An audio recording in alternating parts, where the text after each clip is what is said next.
Hello everyone welcome back to my channel. ಇವತ್ತಿನ ವಿಡಿಯೋದಲ್ಲಿ ಡಾಬಾ ಸ್ಟೈಲಲ್ಲಿ ಮಶ್ರೂಮ್ ಗ್ರೇವಿ ರೆಸಿಪಿನ ತೋರಿಸ್ಕೊಳ್ತಿದ್ದೀನಿ. ಇದಂತೂ ಚಪಾತಿ ಹಾಗೆ ಪರೋಟ ಕಾಂಬಿನೇಷನ್ ಸೂಪರ್ ಆಗಿರುತ್ತೆ. ಇದು ತುಂಬ ಸಿಂಪಲ್ ಆಗಿನೇ ಮಾಡ್ಕೋಬೋದು. ಟೇಸ್ಟ್ ವೈಸ್ ಅಂತೂ ಸಖತ್ತಾಗಿರುತ್ತೆ. ನೀವೇನಾದ್ರು ಒಂದ್ಸಲ ಈ ಥರ ರೆಸಿಪಿನ ಟ್ರೈ ಮಾಡಿದ್ರೆ ಮಶ್ರೂಮ್ ಗ್ರೇವಿನ ತುಂಬಾ ಚೆನ್ನಾಗಿರುತ್ತೆ. ನೆಕ್ಸ್ಟ್ ಟೈಮ್ ಪದೇ ಪದೇ ಇದೇ ಥರ ಮಾಡ್ತೀರಾ. ಸೊ ಹಾಗೆ ಈಗ ಹೇಗೆ ಮಾಡೋದು ಏನೇನು ಬೇಕು ಅಂತ ನೋಡ್ಕೊಂಬಿಡೋಣ. ನಾನು 200 ಗ್ರಾಮ್ ಬಟರ್ ಮಶ್ರೂಮ್ನ ತೊಗೊಂಡು ಅದನ್ನು ಕಟ್ ಮಾಡಿ ನೀಟಾಗಿ 2 ಸಲ ವಾಶ್ ಮಾಡಿಬಿಟ್ಟು ಈಗ ಒಂದು ಬಟ್ಲಿಗೆ ಸೇರಿಸ್ಕೊಂಡಿದ್ದೀನಿ. ಮಶ್ರೂಮ್ ಗ್ರೇವಿ ಮಾಡೋಕ್ಕೂ ಮೊದಲು ಫ್ರೆಂಡ್ಸ್ ಮಶ್ರೂಮ್ನ ಮ್ಯಾರಿನೇಟ್ ಮಾಡ್ಕೋಬೇಕಾಗುತ್ತೆ. ಸೊ ಫಸ್ಟು ಆ ಪ್ರೊಸೆಸ್ನ ಮಾಡ್ಕೊಬೇಡ ಮ್ಯಾರಿನೇಟ್ಗೆ. ಈಗ ಮ್ಯಾರಿನೇಟ್ ಮಾಡ್ಕೊಳ್ಳಿಕ್ಕೆ ಒಂದು ಬಟ್ಲಿಗೆ ಮಶ್ರೂಮ್ ತೊಗೊಂಡಿರ್ತೀವಲ್ಲ ಅದಕ್ಕೇ ಒಂದು 2 ಸ್ಪೂನಷ್ಟು ಮೊಸರನ್ನ ಸೇರಿಸ್ಕೊಳ್ಳೋಣ.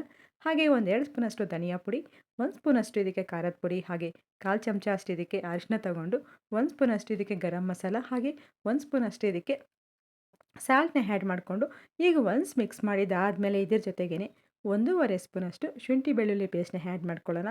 ಸೊ ಈ ಥರ ಮಶ್ರೂಮ್ನ ನಾವು ಮ್ಯಾರಿನೇಟ್ ಮಾಡಿ ಹಾಕೋದ್ರಿಂದ ಮಶ್ರೂಮ್ಗೆ ಉಪ್ಪು ಖಾರ ಚೆನ್ನಾಗಿ ಹೊಂದ್ಕೊಳ್ಳುತ್ತೆ. ಟೇಸ್ಟೂ ಗ್ರೇವಿ ತುಂಬಾ ಚೆನ್ನಾಗಿ ಬರುತ್ತೆ.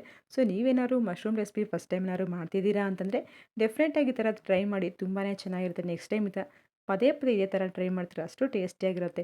ಇದಕ್ಕೆ ಪರೋಟ ಆಗಿರ್ಬೋದು, ಚಪಾತಿ ಕಾಂಬಿನೇಷನ್ ಸೂಪರಾಗಿರುತ್ತೆ. ಸೊ ಇದನ್ನೆಲ್ಲ ಒಂದು ಸ್ಪೂನ್ ಸಹಾಯದಿಂದ ಅಥವಾ ನಮ್ಮ ಕೈಯಿಂದನೇ ಚೆನ್ನಾಗಿ ಕಳಿಸ್ಬಿಟ್ಟು ಒಂದು 10 ನಿಮಿಷ ಮ್ಯಾರಿನೇಟ್ ಮಾಡೋಕ್ಕೆ ಇಟ್ಬಿಡೋಣ. ಈಗ ಒಂದು 10 ನಿಮಿಷ ಸೈಡ್ಗೆ ಇಟ್ಬಿಟ್ಟು ಈಗ ಇದಕ್ಕೆ ಒಂದು ಪೇಸ್ಟ್ನ ರೆಡಿ ಮಾಡ್ಕೋಬೇಕು ಈ ಮಶ್ರೂಮ್ ಗ್ರೇವಿಗೆ.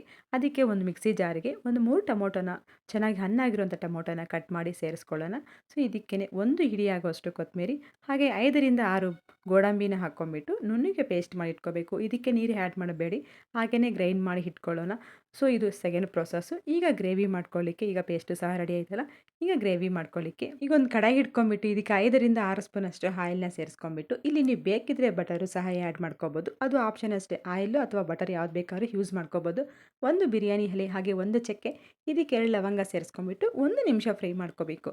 ಆಮೇಲೆ ಇದಕ್ಕೆ ಸಣ್ಣಕ್ಕೆ ಕಟ್ ಮಾಡಿದಂಥ 1 ಕಪ್ ಈರುಳ್ಳಿನ ಸೇರಿಸ್ಕೊಂಡ್ಬಿಟ್ಟು ಈರುಳ್ಳಿ ಎಲ್ಲ ಲೈಟ್ ಬ್ರೌನ್ ಕಲರ್ ಬರಬೇಕು ಅಲ್ಲಿವರೆಗೂ ಫ್ರೈ ಮಾಡಿಕೊಂಡು ಇದಕ್ಕೆ ನೀವು 1 ಸ್ಪೂನಷ್ಟು ಶುಂಠಿ ಬೆಳ್ಳುಳ್ಳಿ ಪೇಸ್ಟ್ನ ಆ್ಯಡ್ ಮಾಡಿಬಿಟ್ಟು ಈಗ ಶುಂಠಿ ಬೆಳ್ಳುಳ್ಳಿ ಪೇಸ್ಟ್ ಹಸಿ ವಾಸನೆ ಹೋಗೋವರೆಗೂ ಫ್ರೈ ಮಾಡ್ಕೊಳ್ಳೋಣ. ಆಮೇಲೆ ಇದಕ್ಕೆ ನಾವು ಮೊದಲೇ ಮ್ಯಾರಿನೇಟ್ ಮಾಡಿದಂಥ ಮಶ್ರೂಮ್ ಐತಲ್ಲ ಅದನ್ನು ಸೇರಿಸ್ಕೊಂಡು ನೀವು ನೋಡ್ತಿರ್ಬೋದು ಮಶ್ರೂಮ್ ಈಗ ಕ್ವಾಂಟಿಟಿನೂ ಸಹ ಕಮ್ಮಿ ಆಗಿದೆ. ಯಾಕಂದರೆ ಈ ಥರ ಮ್ಯಾರಿನೇಟ್ ಮಾಡಿ ಹಾಕೋದ್ರಿಂದ ಮಶ್ರೂಮ್ ಗ್ರೇವಿ ತುಂಬ ಟೇಸ್ಟಿಯಾಗಿರುತ್ತೆ. ಮಶ್ರೂಮ್ಗೂ ಸಹ ಉಪ್ಪು ಖಾರ ಚೆನ್ನಾಗಿ ಹೊಂದ್ಕೊಳ್ಳುತ್ತೆ. ಸೊ ಈಗ ಮಶ್ರೂಮ್ನ ಸೇರಿಸ್ಕೊಂಡ್ಬಿಟ್ಟು ಚೆನ್ನಾಗಿ ಫ್ರೈ ಮಾಡ್ಕೋಬೇಕು. ಎಕ್ಸ್ಟ್ರಾ ನೀರಂತೂ ಆ್ಯಡ್ ಮಾಡೋದು ಬೇಡ, ಯಾಕಂದರೆ ಆ ಮಶ್ರೂಮಲ್ಲಿ ವಾಟರ್ ಇರುತ್ತಲ್ಲ ಅದೇನೇ ಇದಾಗ್ತಿರುತ್ತೆ.